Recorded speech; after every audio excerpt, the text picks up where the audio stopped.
तो आज बात करते हैं स्क्विड गेम के हाल ही में रिलीज हुए सीजन 3 की। जाहिर है इसे लेकर उम्मीदें तो बहुत थीं और अब जब ये आ गया है तो देखते हैं कि जो शुरुआती समीक्षाएं और विश्लेषण हमारे पास है वो क्या कह रहे हैं। क्या ये सीजन उम्मीदों पर खरा उतरा? कहानी में क्या नया था? हाँ बिल्कुल, इस पर काफी नजरें थीं। चलिए सबसे पहले अच्छी बातों से शुरुआत करते हैं। एक बात जो लगभग सभी जगह सुनने को मिल रही है वो ये कि इस बार के गेम्स पहले से ज्यादा इंटेंस है। हाँ, ज्यादा तीव्र और मनोवैज्ञानिक रूप से उलझाने वाले। दर्शकों को बांधे रखने में कामयाब रहे ऐसा लग रहा है। बिल्कुल, और किरदारों की कहानी खासकर वो अपना मुख्य किरदार गीहुन, हाँ, गीहुन। उसके सफर को ज्यादा भावनात्मक गहराई दी गई, ऐसा सुनने में आया है। और हाँ, स्क्विड गेम की पहचान मतलब वो सामाजिक टिप्पणी, हाँ वो तो है ही। वो इस बार और भी तीखी और मुखर बताई जा रही है। बिल्कुल, गेम्स का डिजाइन और उनका तनाव तो हमेशा से स्क्विड गेम का एक बड़ा आकर्षण रहा है और लगता है इस बार उसे और बेहतर किया गया है।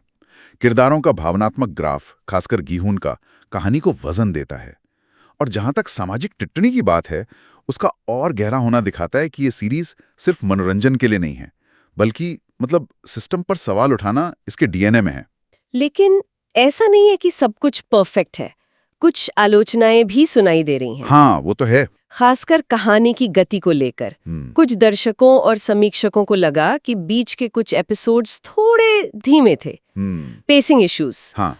और कहानी कहीं-कहीं थोड़ी खिंचती हुई महसूस हुई। और फिनाले, उसको लेकर तो राय काफी बंटी हुई है। हाँ, फिनाले पे तो काफी बहस है। कुछ इसे साहसिक और सोचने पर मजबूर करने वाला मान रहे हैं। हाँ, तो कुछ इसे गेम ऑफ थ्रोन्स के विवादास्पद अंत की तरह देख रहे हैं। ओह, वो वाला कंपैरिजन। हाँ, जहां दर्शकों को लगा कि अंत उनकी उम्मीदों के मुताबिक नहीं था, या मतलब जल्दबाजी में किया गया।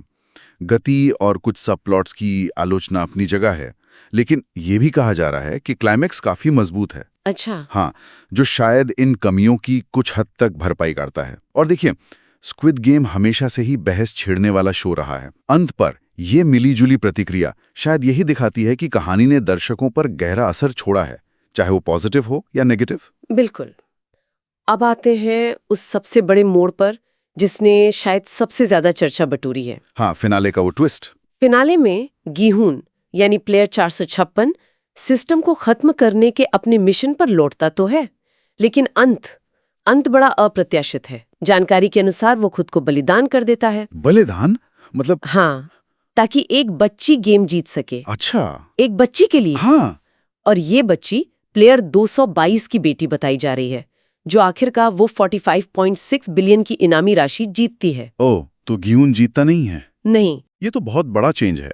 निर्देशक ह्वांग डोंगह्युक ने भी कथित तौर पर कहा है कि ये अंत, गीहुन की मौत और बच्ची की जीत, ये भावनात्मक प्रभाव के लिए चुना गया था, जो उनके मूल प्लान से हटकर था। तो ओरिजिनल प्लान कुछ और था। हाँ, लगता तो यही है।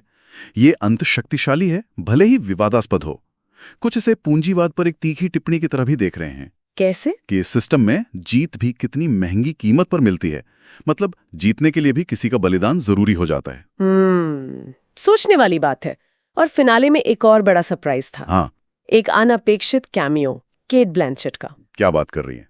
Kate Blanchett? हाँ, उन्हें लॉस एंजलिस में फ्रंटमैन यानी ली ब्यूंग-हुन के साथ दिखाया गया है। लॉस एंजलिस में फ्रंटमैन के साथ? हाँ, और वो दगजी खेल रही हैं। दगजी, वो कागज पलटने वाला खेल? वही जो पहले सीजन में लोगों को गेम में भर्ती करने के लिए इस्तेमाल किया गया था। बाप रे, ये सिर्फ एक मजेदार कैमियो नहीं लगता फिर तो। नहीं, बिल्कुल नहीं। ये तो बहुत सीधा इशारा है कि स्क्विड गेम की दुनिया अब कोरिया से बाहर निकलकर अमेरिका तक पहुंच सकती है। हाँ, एक संभावित अमेरिकी स्पिन ऑफ की नींव रखी जा रही है, ऐसा लग रहा है। बिल्कुल। तो कुल मिलाकर जो जानकारी सामने आ रही है उसके हिसाब से सीजन 3 मूल कोरियाई कहानी का एक नाटकीय और काफी भावनात्मक अंत है। हाँ, भावनात्मक तो है ही। गीहुन की किस्मत, बच्ची की जीत और वो क्लाइमैक्स, इसने से यादगार बना दिया है।